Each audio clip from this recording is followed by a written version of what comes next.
Yes students, next colligative property is depression in freezing point. अब depression in freezing point समझने से पहले हमको समझना पड़ेगा फ्रीजिंग पॉइंट क्या है। जैसे एलिवेशन इन बॉइलिंग पॉइंट को समझने से पहले हमने क्या समझा था, बॉइलिंग पॉइंट, क्लियर। उसके बाद फ्रीजिंग पॉइंट क्या होता है। फ्रीजिंग पॉइंट वो टेम्परेचर है जिसमें किसी भी सब्सटेंस का जो वेपर प्रेशर होगा, जो उसके लिक्विड स्टेट होगा वो किसके बराबर होगा, उसके सॉलिड स्टेट के बराबर। इसको समझने के लिए मैं एक ग्राफ बनाता हूं कि सब पहले समझो इसको। फ्रीजिंग पॉइंट क्या है। सपोज ये एक ग्राफ है जहां पर मैंने रिप्रेजेंट कर दिया वेपर प्रेशर को और यहां रिप्रेजेंट कर दिया मैंने टेम्परेचर। हमें पता ही है कि जो सॉलिड सब्सटेंस है, जो सॉलिड स्टेट होती है, उसका जो टेम्परेचर होता है वो बहुत कम होता है। ठीक, मान चलो ये मैंने टेम्परेचर ले लिया है इसका सॉलिड का, क्लियर। अब हमको पता ही है कि लिक्विड का जो वेपर प्रेशर होगा वो सॉलिड से क्या होगा, ज्यादा होगा। तो ज्यादा के लिए टेम्परेचर ऐसा आएगा, अगर मैं लिक्विड का टेम्परेचर लूं और एक पॉइंट ऐसा आ जाएगा जहां पर वो उस लाइन को कट कर देगी, वही क्या कहलाएगी, आपकी freezing point of the solvent. ये आ जाएगा तुम्हारा solvent, freezing point of the solvent, जिसको बोलेंगे हम टी एफ नॉट से रिप्रेजेंट करेंगे। अब ये तो भाई सॉल्वेंट, हमको क्या लेना है, इसमें सॉल्यूशन लेना है। अब सॉल्यूशन को हम जब फ्रीज करेंगे, भाई सॉल्वेंट है, सॉलिड का वेपर प्रेशर से हम इसको निकाल रहे हैं, सॉल्वेंट जल्दी जम जाएगा। अब सॉल्यूशन जब हम लेंगे तो सॉल्यूशन का क्या होगा भैया, जल्दी जमेगा या फिर वो देर में जमेगा। ऑब्वियसली बात है देर में चलेगा। मैंने मान चलो यहां से सॉल्यूशन का टेम्परेचर लिया और एक पॉइंट ऐसा आएगा जहां पर वो आपका किससे कम हो जाएगा, सॉल्वेंट के टेम्परेचर से कम होगा। उसी को हम बोलेंगे क्या, freezing point of the solvent, TF, जिसको हम बोलेंगे टीएफ। ये क्या आ गया तुम्हारा, सॉल्यूशन। क्या आ गया है, सॉल्यूशन, क्लियर। अब इन दोनों के बीच का जो डिफरेंस है, ये जो डिफरेंस है वही क्या कहलाएगा, डिप्रेशन इन फ्रीजिंग पॉइंट। तो क्या लाइन निकल के आई है, the freezing point of the solution is always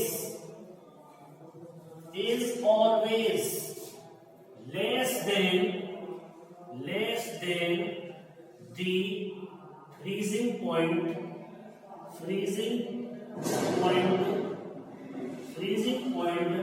of the solvent, and this process is called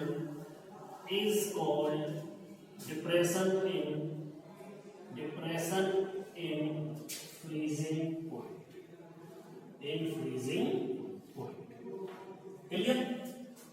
अब मैथमेटिकली हमारी समझ में क्या आया कि जो सॉल्यूशन है उसका फ्रीजिंग पॉइंट सॉल्वेंट से कम है। TF not that is the temperature of the solvent, TF is the freezing point of the solution. अब जो इन दोनों के बीच में जो डिफरेंस रहेगा, सपोज मान के चलो सॉल्वेंट का जो टेम्परेचर है फ्रीज करने का, वो मान के चलो मैंने ले लिया 0 डिग्री सेल्सियस। ये प्योर लिक्विड लिया मैंने, वाटर ऐसी प्योर लिक्विड है। पानी हमेशा कितने डिग्री सेल्सियस पर जमेगा, 0 डिग्री सेल्सियस पर। क्या चीनी का पानी या मैं कहूं दूध की जब हम बर्फ जमाते हैं, क्या वो 0 डिग्री सेल्सियस पर जम जाएगी, नहीं जमेगी। लगभग उसका टेम्परेचर होगा 20 डिग्री सेल्सियस, ठीक है। अब इन दोनों के बीच का जो डिफरेंस है, किसके बीच का डिफरेंस है, प्योर लिक्विड का के टेम्परेचर का और सॉल्यूशन के फ्रीजिंग पॉइंट का, वही गैप क्या कहलाएगा, वही डिफरेंस क्या कहलाएगा, depression in freezing point, clear. उसके बाद मैथमेटिकली हमारी समझ में क्या आया कि डेल टी एफ जो है वो क्या है, आप लोगों को पता है जिसका टेम्परेचर ज्यादा होगा वो उसमें से कम वाले को घटा देंगे। तो किसका टेम्परेचर ज्यादा है यहाँ पर, प्योर सॉल्वेंट, मतलब जो प्योर सॉल्वेंट है वो जल्दी फ्रीज हो रहा है किस पर, तो TF नोट में से क्या घटा देंगे हम, freezing point of the solution. Where हम यहां पर लिख देंगे इनके नाम, वेयर डेट TF is the depression in freezing point, depression in freezing point को मैं FPT से रिप्रेजेंट कर रहा हूं, TF naught freezing point of the solvent, मतलब प्योर लिक्विड है, और TF freezing point of the solution. Clear. अब यहां पर एक्सपेरिमेंटली हम लोगों ने देखा कि ये मोलर कंसंट्रेशन के बराबर रहेगा कहीं ना कहीं, तो क्या करेंगे हम, experimentally we found that for dilute solution the depression in freezing point is directly proportional to the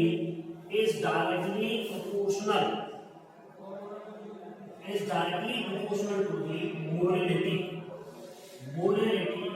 of solution, ये solvent क्या हो जाएगा, डिप्रेशन फ्रीजिंग पॉइंट को किससे रिप्रेजेंट कर रहे हैं हम, डेल TF से, तो del TF is directly proportional to the molarity. Clear. अब हमको डायरेक्टली प्रोपोर्शनल साइन हमें घटाना पड़ेगा यहां पर भी, तो क्या करेंगे, del TF equal to KF into में L। जैसे एलिवेशन बॉइलिंग पॉइंट में KB से रिप्रेजेंट करते थे, यहां पर KF क्या है, molar depression freezing constant, molar depression freezing constant KF को हम रिप्रेजेंट करेंगे। क्लियर। उसके बाद हम लोगों को क्या करना है, मैं यहां पर लिख रहा हूं साथ के साथ, determination of molar mass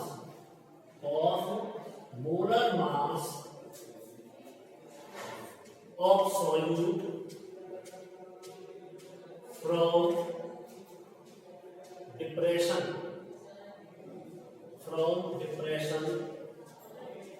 in FPT। तो कैसे डिटरमाइन कर देंगे मोलर मास को, एज वी नो, हमको पता ही है कि जो डेल TF है वो किसके बराबर आया है आपका, KF इनटू L के बराबर है। KF को आपको लिख लेना, मैं लिख रहा हूं, KF is the molar depression freezing constant. Clear. उसके बाद क्या करोगे आप, हमको पता है कि डेल TF है वो किसके बराबर है, KF इनटू में L के बराबर, और मोलैरिटी को आप जानते ही हो, मोलैरिटी किसके बराबर होती है भाई, मोलैरिटी WB अपॉन में MB इनटू में WA मल्टीप्लाई बाय 1000, इसके बराबर होती है नहीं होती है। अब हम जो M है, मोलैरिटी जो है, इस वैल्यू को काम करते हैं, सब्स्टिट्यूट कर देंगे। सब्स्टिट्यूट करने पर क्या आएगा, del TF equal to KF into में WB मल्टीप्लाई बाय 1000 अपॉन में MB इनटू में WA। हमको क्या निकालना है, मोलर मास, यहां पर डिटरमाइन करना है मोलर मास, तो MB क्या हो जाएगा, MB equal to KF into में WB इनटू में 1000 अपॉन में डेल TF इनटू में WA। ये आया, जहां पर KF जो है मोलर डिप्रेशन कांस्टेंट है, WB mass of the solute, weight of the solute, del TF depression and freezing point, WA is the mass of the solvent या weight of the solvent. Clear. अब elevation in freezing point, elevation in boiling point और depression in freezing point में सारी चीज common है, सिर्फ और सिर्फ डिफरेंस किसका है, यहां पर KF का और डेल TF का, दोनों की यूनिट सेम है। SI यूनिट जैसे केवी की जो SI यूनिट थी वो क्या थी, केल्विन किलोग्राम मोल इनवर्स, इसी तरह से KF की भी जो एसआई यूनिट होगी वो क्या होगी भैया, केल्विन किलोग्राम मोल इनवर्स। इसको नोट करो, इससे रिलेटेड न्यूमेरिकल का।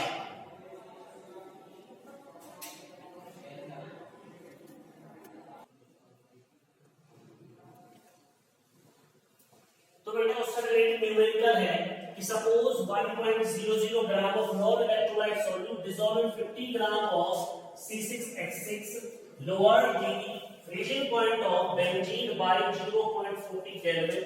The freezing point depression constant for benzene is 5.12 Kelvin kilogram mole inverse. Find the molar mass of solute. तो हमको मोलर मास ऑफ सॉल्यूट निकालना है। मोलर मास ऑफ सॉल्यूट का जो फॉर्मूला है वो क्या है, Mb equal to Kf into Wb into में 1000 अपॉन में डेल Tf इंटू में WA। क्लियर? यहाँ पर हम लोगों को गिवन क्या क्या टर्म्स दे रखी है। सबसे पहले तो हम लोगों को क्या दे रखा है, मोलर डिप्रेशन कांस्टेंट दे रखा है कितना, 5.12 केल्विन किलोग्राम मोल इनवर्स दे रखा है, ये हमने लिख लिया।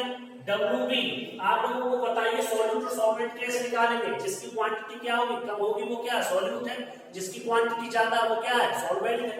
तो यहाँ पर 1.00 ग्राम क्या है तुम्हारा सॉल्यूट और यहाँ पर 50 ग्राम क्या आ जाएगा सॉल्वेंट। तो सॉल्यूट को WB से रिप्रेजेंट करेंगे 1.00 ग्राम, सॉल्वेंट क्या है W 50 ग्राम, और हमको यहाँ पर दे रखा है depression freezing point 0.40 kelvin. Mb हमको कैलकुलेट करना है, सारे टर्म्स इसमें दे रखे हैं केवल। तो बताइए Mb का जो फॉर्मूला है वो क्या हो जाएगा, मोलर मास का जो फॉर्मूला रहेगा सॉल्यूट का वो यहाँ पर आ जाएगा Kf इंटू में WB इंटू 1000 अपॉन में डेल Tf इंटू में WA। अब सारी टर्म्स इसमें रख दो आप इस फॉर्मूले में। Kf दे रखा 5.12 multiply by WB 1.00 multiply by 1000 upon में डेल Tf 0.40 मल्टीप्लाई बाय 50। इसको कैलकुलेट करने पर ये लगभग आ जाएगा 256 ग्राम मोल इनवर्स। ठीक है, इस तरह से रिलेटेड आपको न्यूमेरिकल्स करने हैं, घर पर एनसीईआरटी बुक के जितने भी नोट कर लो।